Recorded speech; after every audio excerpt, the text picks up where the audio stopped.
Hello, everybody. Welcome to another session, another episode of your favorite podcast, Inspiring Educators.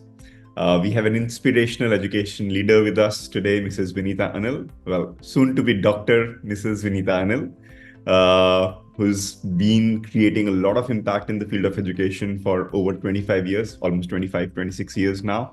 And, she's played the role of a teacher, coordinator, supporter of teachers, academic director of a chain of schools, and in her current role, she's the principal of an international school in Bangalore called Primus Public School. So, without me taking more screen time, let me invite Mrs. Vineetha Anil to introduce herself, and share her story. Welcome, ma'am. Thank you so much, Mr. Rishabh, for that short and lovely introduction about me. To be starting about myself, yes, I started off with the dream of becoming an educator, definitely, even as a child.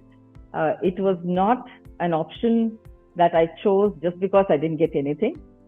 Right from my childhood, it could be because it runs in my blood, because my paternal grandfather has been a national award winner, from the President's Award winner for the best teacher, way back in 1960s, if I would say. And thereon, my father was also teaching for quite some time, though not officially as part of any institution, but he would do that more on a voluntary service basis for everybody who could not afford spending money for getting that kind of, training and education. So he used to spend his after college hours going to houses and teaching people. And probably because of that, as a child, I've always told my parents, I don't think I will look at anything other than becoming a teacher. So That's how it all started off. No matter how many other professions came in the due course as we grew, we could have thought of it. And probably when I reached my graduation, that was a time when MBA was catching up, gradually. And it was definitely in the limelight where you say you get well paid and you'll be grabbed in the job market. That's when again my father said, probably your taste would have changed now, because you've become a graduate and you want to probably look at something which is more monetarily more better. Because in India, yes, it is definitely a different pay structure altogether, to be very frank. But I stood by what it was, and I said, I don't think it's the money. It's somewhere, it's a passion that was in me, which I took up even as a student, where I used to take a lot of sessions for my juniors, for my peers. I used to go into the slums and take classes for the underprivileged. So there were a lot of things which I could resonate, and I could say, no, how much ever I look at another profession, I really don't think I'm connected soulfully there, So I said, no, I don't think you need to spend any kind of money on any other trial and error. I'm just going into the teaching profession, and I moved on with my qualification in the same way. That's about how I started off. So beautiful. So basically, you are a teacher by choice, and by choice not at just the beginning of the career, but by choice since when you thought of professions, you knew that I want to be an educator, I want to be a teacher, and I want to make a difference in people's lives.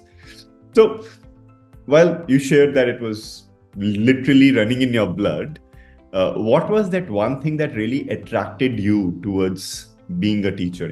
You said in the way there were different new professions coming up, there were different new qualifications coming up, but you stayed on the path of becoming a teacher. So what was that attractiveness? What was that attraction? What was that right motivation that kept you aligned to your dream pathway? See, I am a more social kind of a person. I believe in being in the mass of people. Not when I say mass, then it becomes a celebrity status, but a very undertoned, underlying mass person, where I would like to be amongst the people. So for me, a desk job where I just need to do some paperwork would not really give me that kind of satisfaction. So even as a child, I always found that you put me into any group, into any crowd, I gel well, and I could move on. So Got it. that gradually went further and further into me, and then, participating in various activities that were there way back then in schools and colleges, which gave me opportunities to get into social work related, social service related activities, which gave me a larger perspective of what life stores for you. As I grew up from my 10th upwards, and moved into my undergraduation as well, I could see that there's a larger life outside where people not look only for money, they look for a lot of human touch.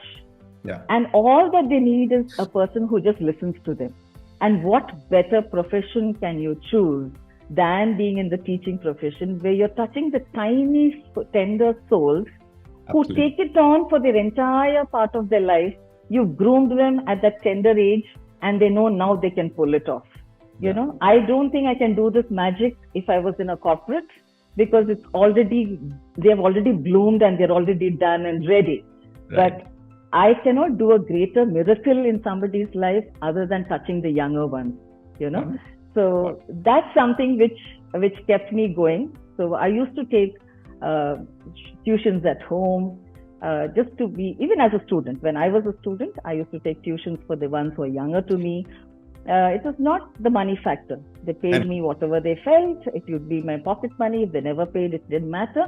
But it used to be the biggest recreation I really looked forward to. How much ever I was tired in spite of my day-long classes and all the projects that I had to do as a student, I used to look forward to coming back home only to spend my time with the young ones.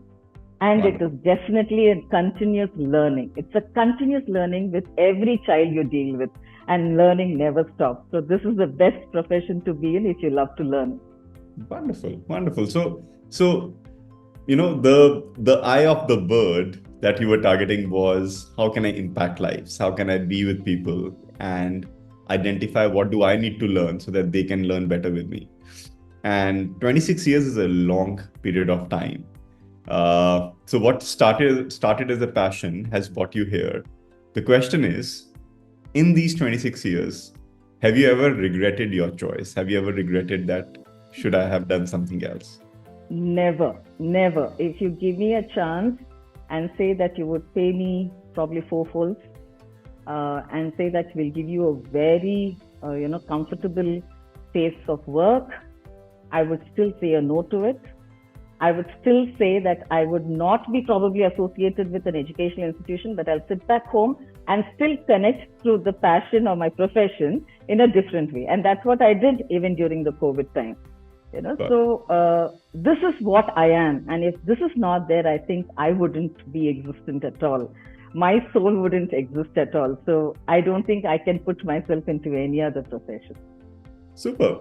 So, which brings me to a very interesting question. It's a very personal and interesting question because it varies from person to person. Yes. As educators, I know we have a lot of responsibility and accountability. So responsibility for completing so many things, but at the same time, accountability of a child's life, and it becomes stressful. And in those moments of high stress, when almost everybody, even around us, is trying to say, it's so stressful, it's not worth it, what are we doing? What were those things that came to your mind that kept you going or that keep you going? How do you keep yourself motivated? How do you balance your stress with your happiness? What's your mantra? What are your principles that you follow, which kind of keep you guided towards, the ultimate destination, creating impactful education, for people around you? So how do you manage that? See, there is, I don't know whether it's a mantra, but I still believe that if I have chosen this out of my choice and my passion, that passion can never die down under any circumstances. That itself is an answer to the entire set of questions you asked, because I was prepared for anything that came my way because I love to do it. So it came out of pure love from within towards the entire. I wouldn't look at teaching as a typical profession, as an entire service to the Almighty, to the society. I think what better service can we do rather than, reaching out in your own way? It need not be content-based teaching. When I'm saying being a teacher, it need not be always a textual, imparting of textual knowledge, or it need not be always a discussion which is of that value of probably an intellectual kind of a discussion. It can be as simple as a question to a child, what did you have today morning? And the kind of radiance that brings out on their faces, the smile that comes to their face, itself gives you the energy for the entire day. Then whatever comes your way, you say, I can do anything just to see that smile, right? So it means how much have you been able to create that kind of feeling of being wanted, the feeling that amongst the students and the younger ones who feel that probably they're not being noticed, how much even a nursery kid to a grade 12 or even a graduate child, because I've taught in colleges as well. For major part of my career has been in colleges.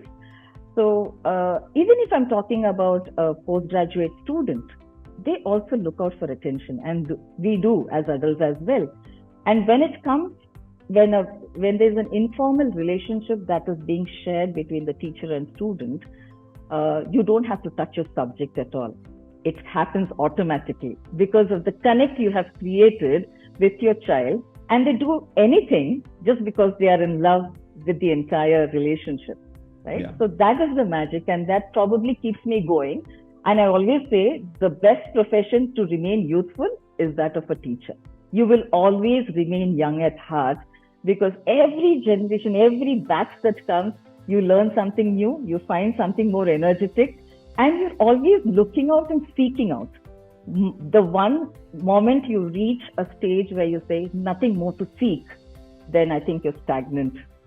So if you are seeking, and there's always something to look forward to, something always to learn and to seek and to explore, that exploration will always keep you alive, right? So that is the whole idea. Yeah, and I do take my time with prayers. I do give my time for that every day, so that I know that I am on the right path even when I'm guiding the young souls. That's it. That's a wonderful answer, actually. What it told me was that for you, these challenges and stressful situations are not outside the whole picture that you had built. For you, they're a part of it, and you accept them as part of it, and you don't say, oh, I was not expecting this, and hence now I will question my profession. You're saying this came as a package, as a part of it, and these are the situations which make me learn better, and which make me a better educator, which make me a better teacher. Hence, they don't cause stress about the profession. They just come as challenges which are then accepted and then lead to more learning and you becoming better at that. And there's something very similar that I read. I don't remember the name of the author, but the author said that he became super successful because of all the challenges that came to his life. Or his friends who did not face so many challenges, they were not able to reach to the same heights that the person was able to reach. So yeah, I'm absolutely with you. And on this note on challenges, challenges for a teacher 20 years ago versus challenges for a teacher today, yeah, absolutely different. Yeah. So what do you think? What are the top key challenges, top 2-3 challenges that a teacher today faces, and how can they handle them? First and foremost, I think I would take away the word challenges from the entire list, not to go against what you're saying. It is challenges. Definitely, if I go and ask a teacher, she'll say, ma'am, I would never exchange it for any other word or replace it with any. Challenges are challenges. Yeah. Right? Yeah. But I would look at it as a very meaningful learning process. Mm-hmm. And yes, the changes have been there. It's a global reality that probably, especially if I'm talking from Indian perspective, the way the teacher-student relationship or the triangular relationship of parent, teacher, student was so revered at that point many years back. I'm not saying it doesn't exist today.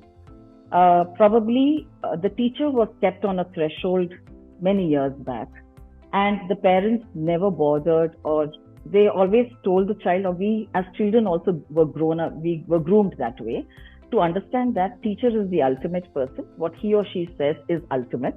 And we as parents wouldn't come in between the teacher student relationship, because there's so much of sanctity in that relationship, and the teacher is telling you something for your good.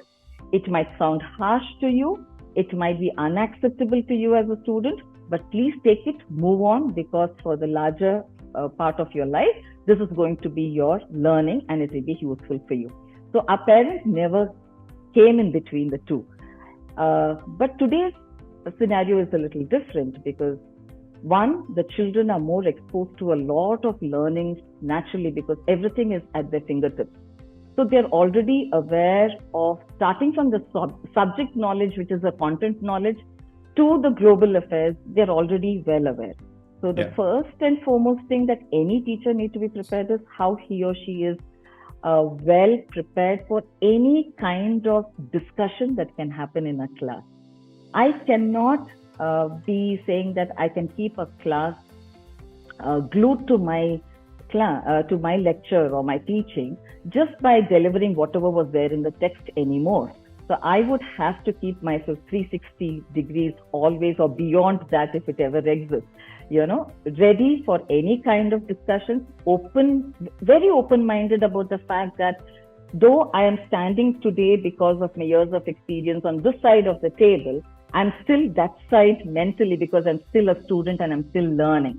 If that open-mindedness is there, I think there are no challenges in the first place, because I'm prepared for anything, right? And in the process, you are keeping yourself open also about the fact that you're ready to take the difficulties that the children are facing emotionally, psychologically, physically, subject-wise. It can be anything. Today's children face a lot more challenges than what we faced earlier. It could be the influence of a lot of technology into their lives, the knowledge coming at their doorstep or onto their screen tops, and it could be multiple reasons, plus the very busy lives that all of us are leading. So they look for attention, they want attention, and they find out various ways and means of doing it. So if you're able to create that connect, I think there is nothing called challenges of a teacher's life. Yes, involvement of parents have increased, and I wouldn't talk about it negatively. Considering that the way the world is moving today, involvement of parents is much more important than it was way back then when we were growing up as children, right? So I would look at it more positively, that involvement of parents have increased. But yes, if the teacher community could themselves do their homework in a different way, then automatically the reverence that we earned many years back would continue to be there for you forever. You cannot demand it without having quality. Beautiful. No, thank you so much for sharing that. And how you've put it, that the challenges have evolved into learning experiences, and those learning situations or learning, how do I put it? I have the word in my mind, it's just not coming out. The learning ecosystem has been structured in a way that now there are more stakeholders active into the system, and hence we have to manage multiple people at the same time. But that is what is the game now, but that has become a part of the system now. And we mentioned about parents, and funnily enough, that was going to be my next point, that with technology coming in and transparency coming in, how things are being delivered, now it's not hidden anymore. Even earlier, there was no intention of hiding the classes from what's being done. But I'm saying now, with more cameras, technology, and with COVID hitting, everything happening online for some time, parents have become pretty involved. And nowhere am I saying that the parents feel negative about the teachers. They feel very happy. I've seen parents lining up outside schools and standing with bouquets, thanking them that now we know what you really do. and how grateful we are that handling two kids for 8 hours a day was becoming tough for us, and you were handling 30, 50 kids for so many years. It's beautiful. But then at the same time, the parents' demands and expectations are continuously increasing. So, as an educator, what would be your message to the wide generations of educators? How to understand a parent's expectation and how to manage a parent's expectation while delivering and doing the best in the profession that the teacher has to do? Yeah. So this is again, probably I might sound a little repetitive, but the moment we take up teaching as a profession, if I were to think that now I have landed into a good job, now my life is settled. Typically, that's the way we are groomed, right? Parents would say, you work hard now, you get good ranks or good percentage, then you land a good job, and then your life is settled, right? If we were to think that way in the teaching profession, I think that's the first mistake that we're doing as teachers. Life is not settled, it starts there. Okay, all over again. You are reborn as a completely new human because you are ideally putting yourself into the shoes of the children. You have to relive your childhood to understand what the children want now. And there will be so many instances throughout our childhood which we wanted, and probably we weren't in a situation where we could express it, or we weren't given opportunities to express, or sometime as we grew, we said, if only I was given one more chance and I would have done it this way. Why don't we relive all that? And then, it's more like, if I would usually say, listening to the unsaid, right? There are so many things that children would like to convey.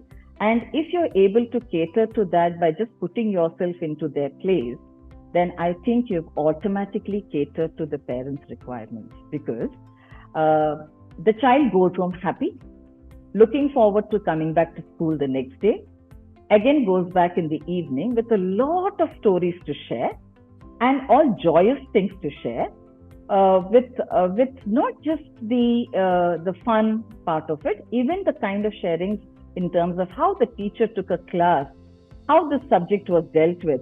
A simple thing, it can be as simple as taking a globe and teaching, or probably taking a digestive system concept, which is very simple, and today's children know it all because it's all there on their screens. Yet, how they look forward to that particular class because the teacher made it so different by actually making it a role play, or probably a storytelling, which nobody could have imagined. And then they say, now I will never forget it for the rest of my life. And they go back home and narrate. That is the biggest marketing I can do as a teacher, right? I don't have to stand out and say, look, I teach your child. Automatically, their parents would say, now I know that I have made the right decision of putting my child in so-and-so institution because the child is well taken care of. All that the parents need, and I'm sure you and me, we would agree as adults, at the end of the day, is my child happy? Yeah. Next day morning, is my child really happy to go back to that place?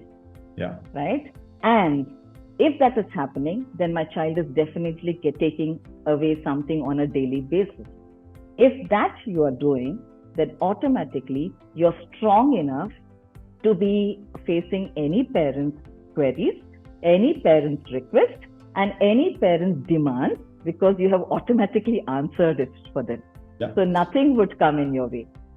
So on this one, ma'am, what I would want to maybe take a parallel, not a parallel, but a diversion or a tangential thought would be that, let's say a teacher does their best in delivering in the most structured, engaging, integrated way, and all the learners, all the students of the class enjoyed it. But there's this one student whose parent wants that my child should get more written work. There's a second parent for the same class who wants that my child should not have a lot of written work. There's a third parent who's comparing what's done in my child's class with what is done with my neighbor's child's class in the other school. And a fourth parent who has her own thoughts around what is expected out of a school system, because it's a world of chat GPT and Google, and everybody kind of Googles and says, what should a teacher be doing in the classroom, without even realizing what a teacher has to do in the classroom. Now, as a teacher, let's say you and I are doing, or a teacher X is doing the best structured lesson. How to manage the expectations of these different kind of parents while their children are going back happy, while they see that the child is smiling. There's this one parent who's saying, you don't have any work. What is the school really doing with you? It's like I'm paying all the money without any reason. So the parent comes and says, you should give more work, written work to my child. And the other child is saying, you give all this written work to my child. Why am I paying you the fee? Why should my child be writing so much? You should be teaching that in the classroom. It's the same class, it's the same teacher, and it's two different perspectives. How does one handle that is what I would love to know from you. See, very valid question. Something which we face on a daily basis, as you rightly said, with the increasing number of competitive institutions that are coming. Each institution is competing with the other. So everybody tries to market their highlights of what is best that they can offer to the child and to the parent. And on hearsay itself, demands increase immediately, saying that the neighborhood school which is coming up is promising these things. How do you say your school stands apart? Yeah. That's where I would say definitely a balance of traditional, conventional teaching to modern thing has to be maintained, right? I can easily say that one is continue to be following a little bit of conventional method. If I'm talking conventional, because basically from Indian education system perspective, where we've all grown up writing notes and and our examination system still continues to be that way. So long as that continues to be our exam system, then the writing practice is a must, right? The timing factor is a must. Reason being, there is a lot of advantage also in that. Though we call it conventional, the advantages have always been the fine motor skills of the child continues to remain young and vibrant always, right? And also to say that when saying that within a particular time, give them those tests, make them write certain things, they're also getting the practice of actually coordinating their thinking to their actions, right? So that's another skill they're developing. Giving them short tests very often, that's something which parents demand for, that if you don't give tests, my child wouldn't come home and study. Then giving them tests would mean that you're indirectly teaching them time management, which is another important thing that they require for today, right? So mixing that, but not completely just going the rote manner, because as I already told you, children are already well versed with the content in one way or the other. So they look forward to your class, which is more challenging in terms of takeaways that they would like to learn beyond what they know, right? Yeah. So if you have to cater to all categories of children, even in my methodology of teaching and learning, I would have to mix and match, starting from simple things to how I'm incorporating the most complicated ones with a very experiential form of teaching learning methodology.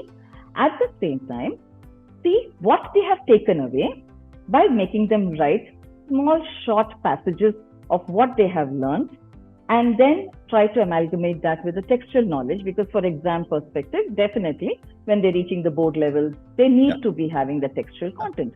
So if you are balancing between reading, a little bit of reading homework every day, a little bit of writing homework every day, and then saying that now you are doing an introspection and an analysis of what you have heard and learned, add that to your textual content after reading, and then write a small passage and term.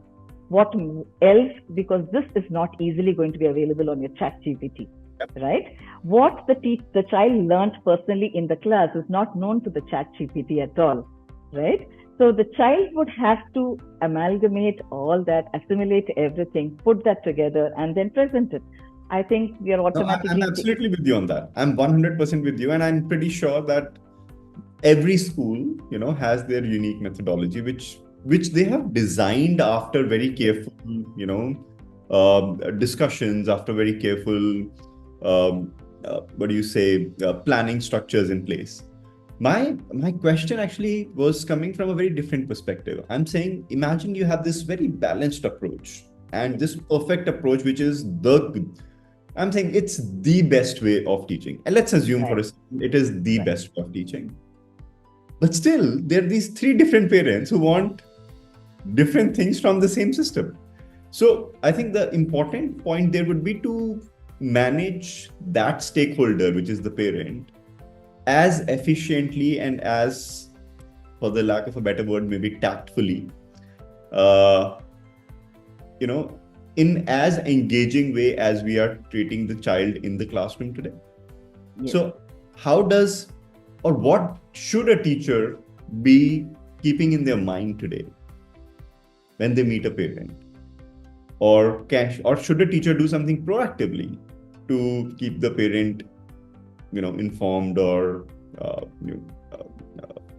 engaged or something? What do you think? So ideally, if I would talk to my teachers, I would rather tell them that when you're meeting parents, understand their pulse, because first we'll have to be good listeners, right? Yeah. So not just from the child, you would also have to listen what a parent is expecting.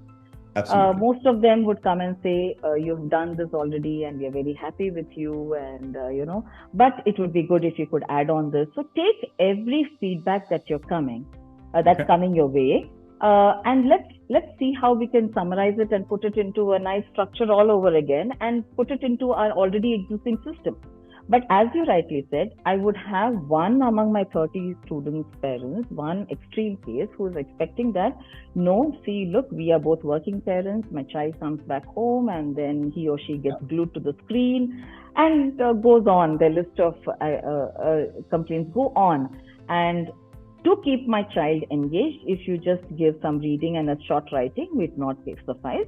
So can you give more writing? I have had such instances in these so many years. And there is where we cater to them on a one-on-one basis, where children of these kind are also made to understand, because they definitely take the burden. They say, my friends are not getting it, it's only me who's getting it. And then definitely it creates a psychological impact as well. So the teacher has to be handling it very carefully, where the parent is also feeling happy that the child is engaged, and also take the child into confidence separately, where the teacher is able to make the child understand as to why he or she is getting it, what could be the benefits of him or she doing. So it should be put in across in a most flowery manner to the child, where the child actually takes it not as a burden, but more as a joy to do it, and come back and probably you will have, as a teacher, yes, it would be an additional work for me to check on the child's work, give appreciation to the child so that the child continues to be motivated. But yes, since it is one in several cases, it is easy for us to manage it that way, and we have done it as well. Got it. See, so life of a teacher is becoming a bit challenging as we grow, and which means that life as of a principal for you to find the right teachers would be even more challenging. So what are some of your key secret questions, if I may ask, that you like to ask when a teacher comes for an interview, which tells you that whether the person is the right fit for your organization or not? What are the top few questions that you ask? I don't have any secret questions, but I definitely have a more personalized talk in terms of a very informal conversation that I strike with a candidate who would come in for the post of a teacher, because from there I would be able to gauge the pulse of the teacher, whether that person has come because wants to balance, just have a time or take up a job or just as a pastime, or has come into this profession because wants to manage children at home, so the timings are pretty convenient, I can go back home a little early, and it's only that is up my mind and nothing else. For that, because I need a qualification, I have done something, and so I'm here with the paper qualification. I would say paper qualification is my last lookout. It would be definitely from my entire conversation with that person, I would try to gauge how much that person is into creative modes of teaching and learning. So I would know that person's creativity, the willingness to work, because it is a continuous work. I would definitely say it would. If you're in a desk job, you would still have some time to just, okay, I'll keep aside for 10 minutes my things and sit down quietly.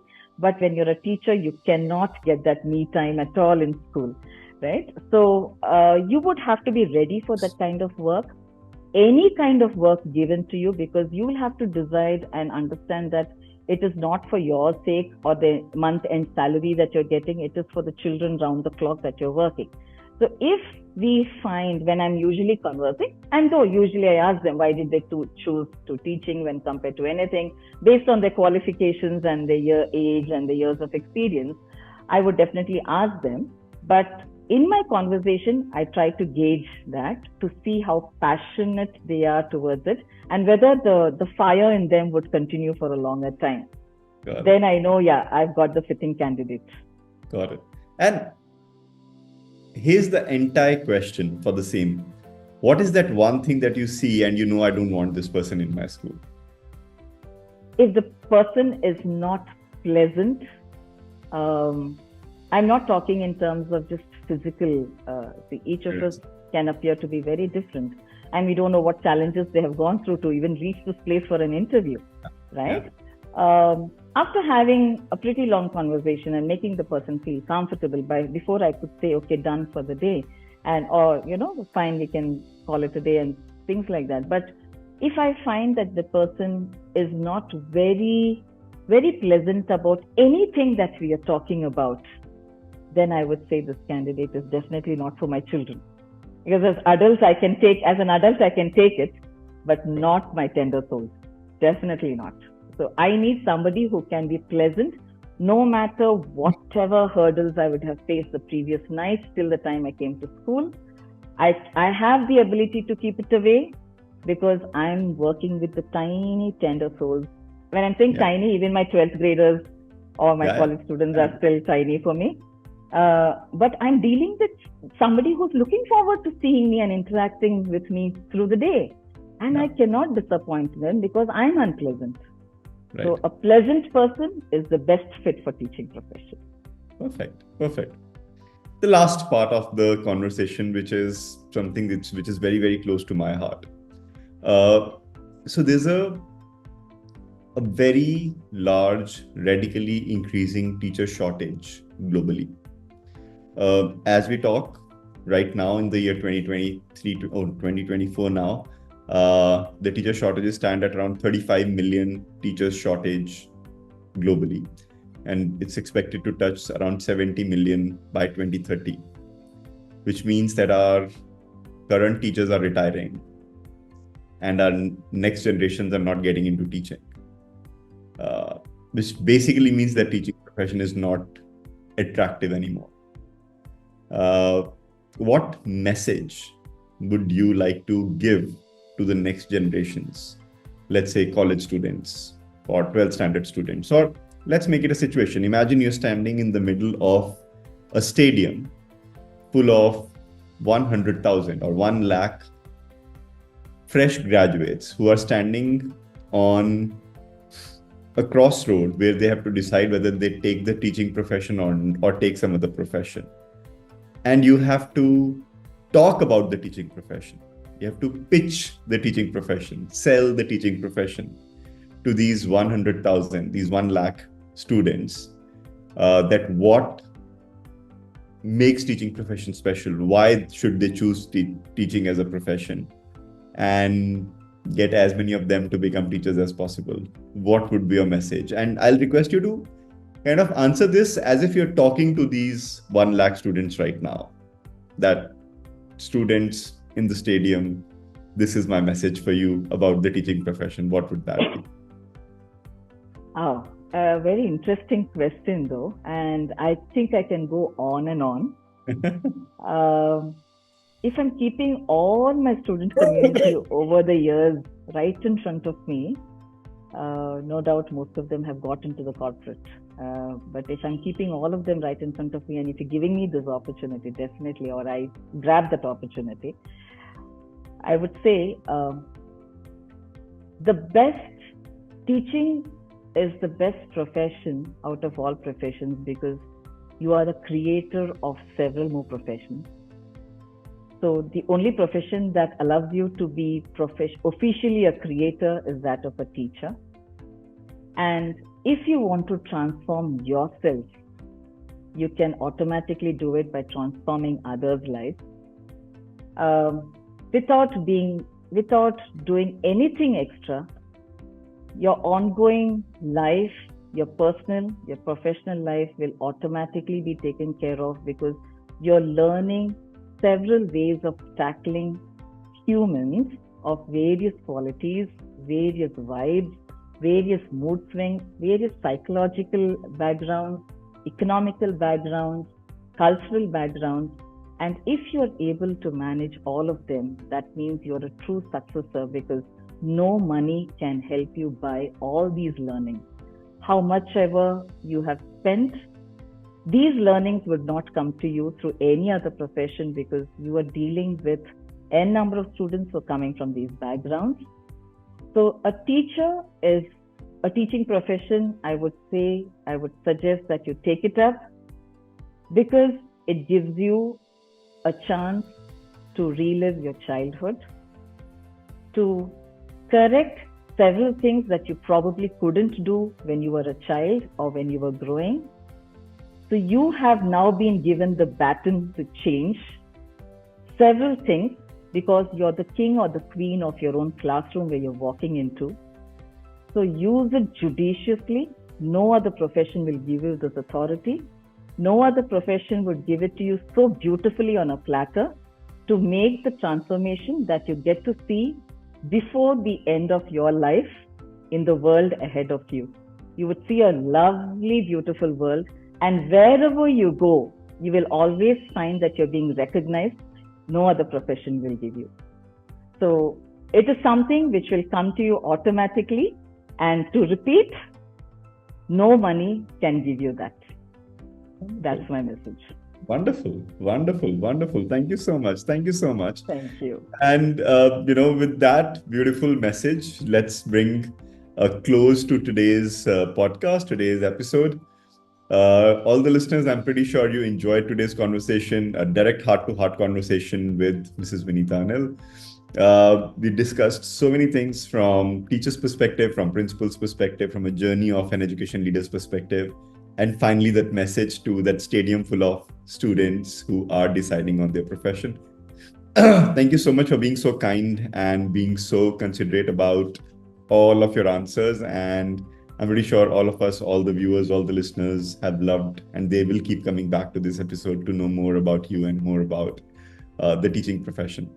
Till the next time, I'll see you all very, very soon again with another inspirational educator. And till that time, please take care of yourself, and I'll see you soon. Bye-bye.